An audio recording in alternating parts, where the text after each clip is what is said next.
বাংলাদেশের অভ্যন্তরীণ রাজনীতিতে দীর্ঘ সময় ধরে বিদেশি শক্তিগুলোর এক ধরনের প্রভাব ছিল এবং কে প্রভাব রাখবেন সেটা নিয়েও তাদের মধ্যে এক ধরনের দ্বৈরথ দেখা যায়।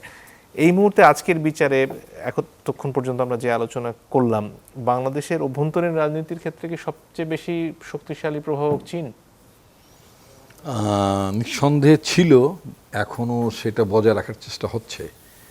এই 24-এর ক্ষমতার পট পরিবর্তনের পরে আমার দুবার চীন সফরের অভিজ্ঞতা হলে গত সপ্তাহে আমি চীন থেকে ফিরে এসেছি। আপনারা যেটা মনে করছেন বাংলাদেশ নিয়ে, কিন্তু এখনও চীন খুব কমফোর্টেবল জায়গায় নেই।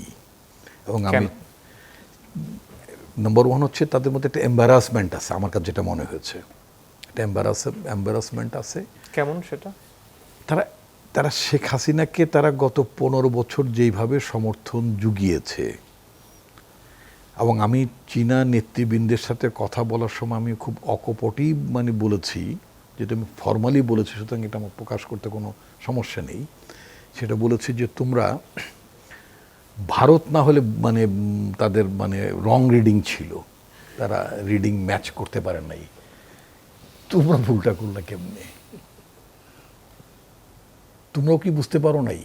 আসলে তারা বুঝতে পারে নাই, এটা সত্য।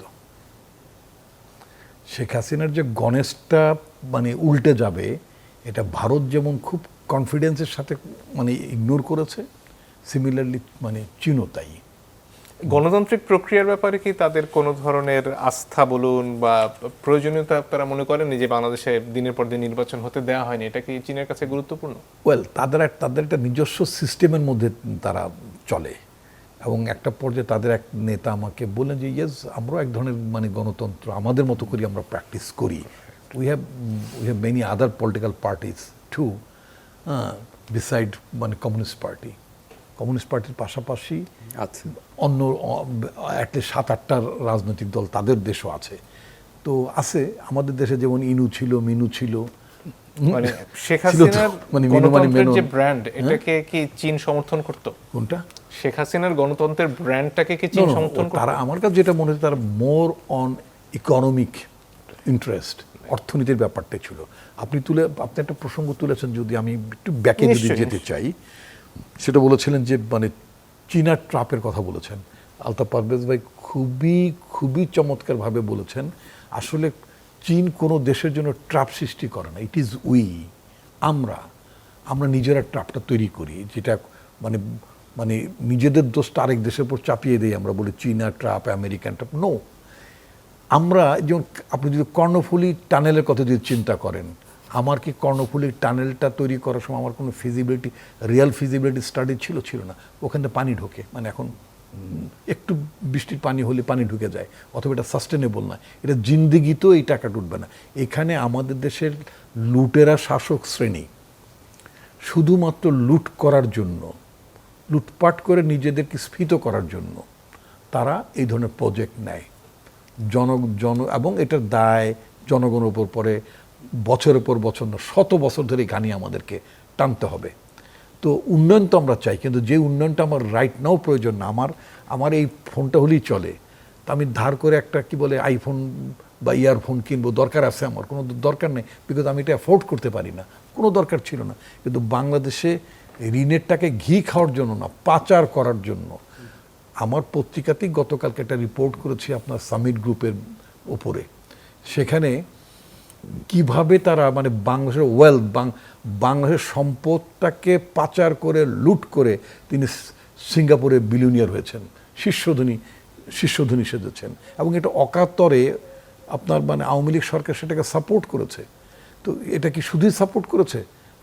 তাদের গোষ্ঠী, আত্মীয় স্বজন গোষ্ঠী সবাই লাভবান হওয়ার জন্যই তো তারা এই কাজটা করেছে। সুতরাং চীনকে দোষ দিয়ে লাভ নেই।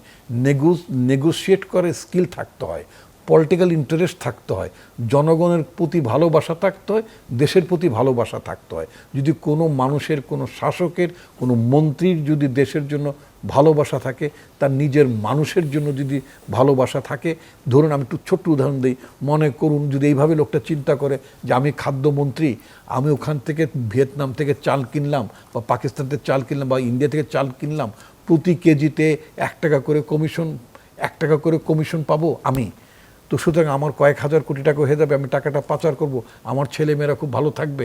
কিন্তু একবার যদি সে চিন্তা করে যে একটি টাকা প্রতি কেজিতে বাড়ার কারণে বাংলাদেশের প্রতিটি মানুষের উপর চাপটা পড়বে, এটা যদি তারা ভাবতো, এবং এই পলিটিশিয়ান বিশেষ করে তারাই তো দেশটা চালায় বা চালাবেন, তাই না, এই লোকগুলো যদি কখনো ভাবতেন যে আমার দেশের মানুষ এখনও ক্ষুধার তাড়নায় বাচ্চাদের মুখে খাবার তুলে দিতে মানে না পারার যে ব্যর্থতা, সে ব্যর্থতার জন্য চিরকুট লিখে আত্মহত্যা করে, সেই দেশের নীতি নির্ধারকরা মানে সরকারি কর্মকর্তারা, আমলারা 3 বার না 90 বার চিন্তা করা উচিত ঘুষ খাওয়ার বেলায়, প্রকল্পের টাকা বাড়িয়ে বাড়িয়ে বাড়িয়ে নিজেদের স্বার্থ নেওয়ার ব্যাপার আমলাদের, এবং মানে মানে ক্ষেত্র বিশেষে রাজনীতিকদের, মানে যারা পলিসি মেকিংয়ে থাকেন, এগুলো শতবার চিন্তা করা উচিত তারা কত বড় গুণাটা করছেন ইন্টারন্যাশনাল উপর, প্রতিটা মানুষের মানে মুখের খাবারের উপরে করছেন। তো এই জিনিসগুলো যদি মাথায় থাকে তাহলে আপনার চীনা ট্রাপ হবে না। আপনার ভালো নেগোসিয়েশন স্কিল থাকলে আপনি ভালো প্রজেক্ট নেবেন, দর কষাকষি করবেন, যেখানে ভালো পারবেন সেখানে যাবেন। আলতাফ পারভেজ ভাই বলেছেন যে মানে ইন্ডিয়ান স্ট্যান্ডটাকে তিনি সমর্থন করছেন। নীতিগতভাবে ইন্ডিয়ান স্ট্যান্ড আমরা সমর্থন করতেই পারি, কারণ এই ধরনের চাপে তো আমরাও পড়ি। কিন্তু কখন আজকে ইন্ডিয়া যদি চাপটায় না পড়তো, তাহলে তারা কি আমার অন্যান্য দেশের সাথে তাদের ইন্টারেস্টে তারা দেখতো না, নিশ্চয়ই দেখতো না। আমি হয়তো মানে উনি কষ্ট পাচ্ছেন, তার পেইনে আমি আনন্দিত হচ্ছি বটে, কিন্তু আজকে যদি তার এই ফিলিংসটা, তার রিয়েলাইজেশনটা যদি প্রকৃতপক্ষেই হতো, তাহলে তো নিঃসন্দেহে আমরা যে কোনো হেজিমনির বিরুদ্ধে দাঁড়ানোর ক্ষেত্রে আমাদের তো একটা কমন স্ট্যান্ড থাকতেই পারে। আজকে তার উপর হামলা হবে, কালকে আমার উপর হবে, কালকে পরশু ওনার উপরে হবে, এই ব্যাপার নিশ্চয়ই থাকতে পারে।